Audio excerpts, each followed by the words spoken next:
कई लोग मानेंगे और कई नहीं कि हम सब के बीच कुछ अदृश्य शक्तियां हमेशा मौजूद रहती। कई जगह भी होती है जहां लोग ऐसी शक्तियों को महसूस कर सकते हैं, लेकिन हम इन्हें देख तो नहीं सकते पर महसूस जरूर कर सकते हैं। ऐसी ही बहुत सी जगह भारत में भी मौजूद हैं जिन्हें अदृश्य शक्तियों का गढ़ माना जाता है। अगर आप कभी राजस्थान घूमने गए हैं या कभी भविष्य में जाने वाले हैं और आपको कुछ अदृश्य शक्तियों से बात करने का मन है तो आप राजस्थान में स्थित भानगढ़ किले की रोड ट्रिप प्लान कर सकते हैं।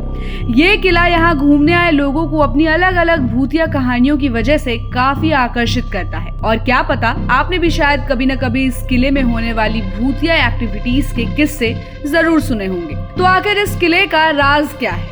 क्या सच में ये एक भूतिया जगह है या इसके बारे में कही जाने वाली सारी बातें महज अफवाहों से भरी है? तो आइए आज इस किले की असल कहानी के बारे में जानते हैं। इस किले को दुनिया के सबसे डरावनी जगहों में से एक माना जाता है।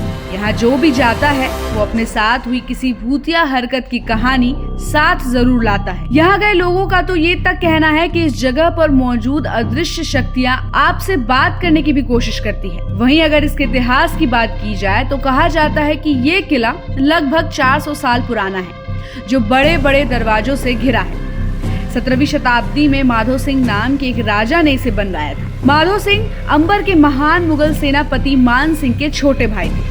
अगर आप इस किले में जाएंगे तो देखेंगे कि इसके परिसर में कुल 1720 से 9000 किलो समेत मंदिरें भी हैं। वहीं उजड़े सुनसान बाजारों के अवशेष भी मौजूद हैं, जो इस किले के सफल दिनों की निशानियों के तौर पर बचे हुए हैं। तो अब सवाल उठता है कि जब ये पुराने दिनों में इतना समृद्ध किला था तो ऐसा क्या हुआ जिससे महज ये एक भूतिया किले में तब्दील होकर रह गया। इस किले के भव्य प्राकृतिक नजारों के अलावा यहाँ की भूतिया कहानियां भी लोगों को अपनी तरफ काफी खींचती है। भूतिया होने की वजह से सूरज ढलने के वक्त ही यहाँ लोगों की आवाजाही बंद कर दी जाती है। इनमें से 2 कहानियां तो ऐसी है जो राजस्थान के ऑफिशियल टूरिज्म वेबसाइट पर भी डली हुई है। इस किले को लेकर पहले सबसे प्रसिद्ध कहानी में से एक है बाबा बलाऊ नाथ नाम के एक साधु की। राजा माधो सिंह ने भानगढ़ किले का निर्माण कराने से पहले ही पास ही में एक साधु ध्यान किया करते थे। जब किला बनाने का फैसला हुआ तो साधु ने राजा के सामने एक शर्त रखी। साधु ने कहा कि इस किले में बनने वाली सारी इमारतों की लंबाई मेरे घर से ऊंची नहीं होनी चाहिए।